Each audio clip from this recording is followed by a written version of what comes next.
Gorarashi.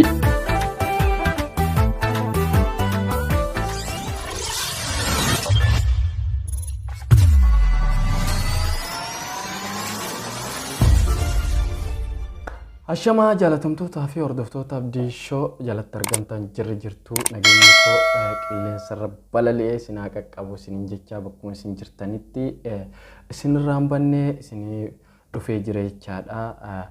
Akkuma kanaan dura viidiyoo yerootti gadhiifamee isiniin biraan gahuudhaan kan beekamu jechaadha. Akkasumas qophii biraatis ture jechuudha.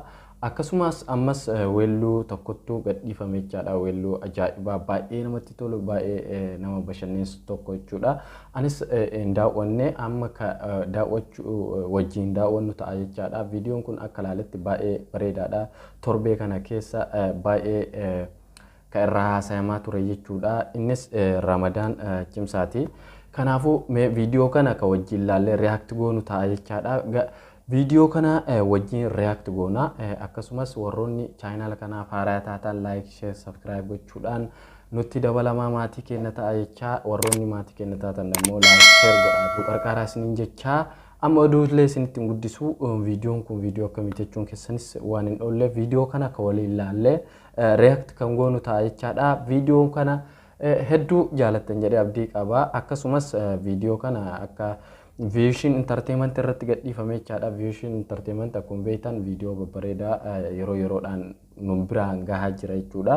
Isa achumaan linkii isaa isiniif kaayaa yookaan immoo Vision Entertainment jechuudhaan barreessitanii irra galtanii viidiyoota ijoollee Oromoo baay'eetu jira jechuudha kan yeroo gadhiifame achirratti jechaadha. Baay'ee namatti tolu jechuudha. Kanaafuu achirratti seentanii ilaaluu hin dandeettan jechaadha. Anis linkii isinii kaayaa. Kanaafuu mee amma oduu isinitti guddisu gara viidiyoo. Vision Entertainment irratti kan gallakkifamedha jechuudha.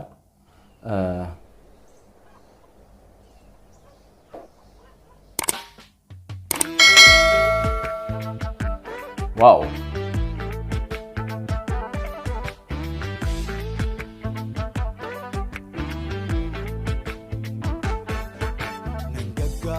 Naniya fada Rashid again ala dabada Ni mali jedha mata dureen isaa jechaadha.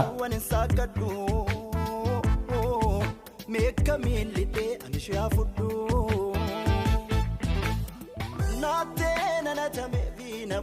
Wow. Sirba ragadaati. Sirba kliipiin baay'ee namatti tola jechaadha. Akkasumas bakkeen itti waraabamee fi akkaataa oofanni waa hundi viidiyoo bareedaadha. Bakka bareeda waraabame sagaleen hatta tokkoffaadha jechuudha. Baay'ee namatti tola jechaadha. Aadaa Shawaati. Wow. Shubbisni hedduu namatti tola. By the way, asirratti jechuudhaame asirratti maal laalla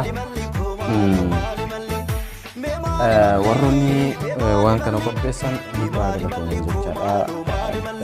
Bu'aa baay'ee hedduu nama gaafata.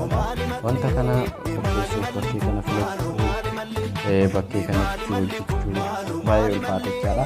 Garuu haala miidhagaa fi bareedaa ta'een akkasitti isa hunda keessa taranii jechaadha.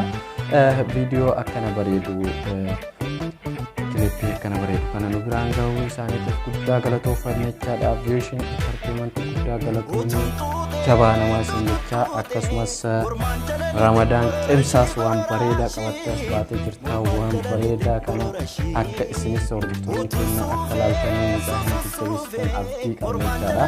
Mee hayyee itti fufu. Ni maali mallee Sap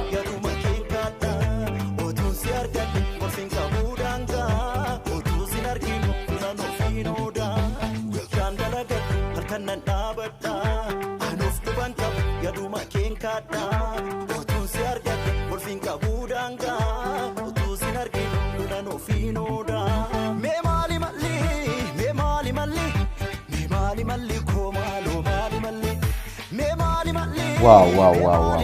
sirba seenaa sirba baay'ee namatti tolu baay'ee nama hawwatu waa uffannaa haala sagalee waa hedduu jechaadha waa hedduu qeerroo Oromoo qarree Oromoo irratti hirmaatanii hedduu namatti tolaa aadaa Oromoo baay'ee calanqisee jira jechaadha baay'ee irraa bareedee jira uffannaan jaraa hundi isaaniitu hedduu irraa bareedee jira haala bareedaa fi miidhagaa ta'een qophaa'ee jechaadha galatoomii ayyeetti qofna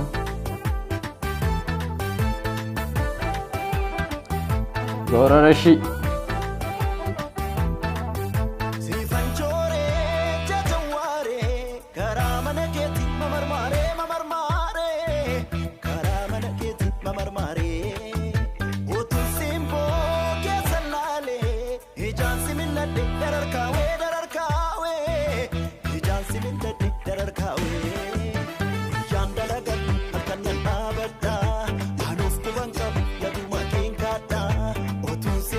Wow, baay'ee namatti tola shobbisni uffanni aadaa hedduu nama bohaarsaa hedduu namatti tola muuziqaan hedduu nama bashannansiisa aadaa Oromoo baay'ee miidhagaa baay'ee namatti tola hedduu jaaladhe hedduu nama bashannansiisa qotaatuma reaakta hojjetan jechaadha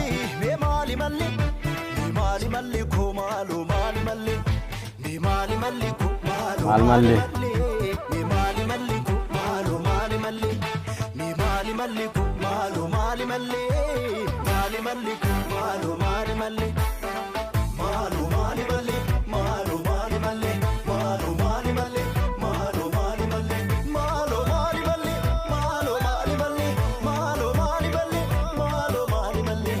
wow asirratti gitaara meeshaa muuziqaa haala ajaa'ibaatiin kan ittiin sirbame jechaadha hedduu namatti tola jechaadha waan hunda guuttateetiin weelluu bareedaa weelluu hedduu nama bohaarsu Viewshin Entertainment guddaa galatoomi akkasumas Ramadaan Cimsa hedduu galatoomi siin jecha akkasumas jaalatamtootaa fi hordoftoota kiyyaa qophiin yookaan weelluun kun hedduu isinitti tole jedhee abdii qabaa akkuma natti tole isinitti tole jedhee abdii qabaa akkasumas yaadaa fi qeeqqabdanis koomentiidhaan kaayaa koomentiidhaanis wanta nu sirreeffachuu qabnu yookaan wanta nu akkasitti fufuu qabnu wanta sagantaa isin tole sagantaa isin bohaarsu wantoota biraas qabannee isiniif dhufna gara fuulduraatti jechaadha keessattuu jechaadha yaadni keessan barbaachisaadha jechuudha yaada keessan hedduu barbaanna jechaadha jechuun yeroo tokko reakshinii viidiyoo akkanatti yeroo gabaabaa keessatti yeroodhaan gadhiifamuu irratti isin hojjenna akkasumas draamaa garagaraa fi wantoota nama bohaarsan nama bashannansiisan hedduu gara fuulduraatti qabadhee dhufaa jira jechaadha wanti anarraa eeggamu qophii bashannansiisaa isin biraan gahuudha isinis wanti isinirraa eeggamu chaayinaala kana subscribe gootanii namoota biraan gaggahuudha anis haga danda'uun jechaadha aadaa kiyya kana guddisuudhaaf duubatti jedhu jechuudha kanaafuu sagantaan anarraa kana qabadhee isin dhufe kana fakkaataa sagantaa kana yoo jaalattan like share subscribe gochuun nu jajjabeessaa isiniin jecha jaalatamtootaa fi hordoftoota kiyyaa guddaa isin galateeffadhaa haga qophii biraatiin walitti deebinutti nagaa keessan nu tura.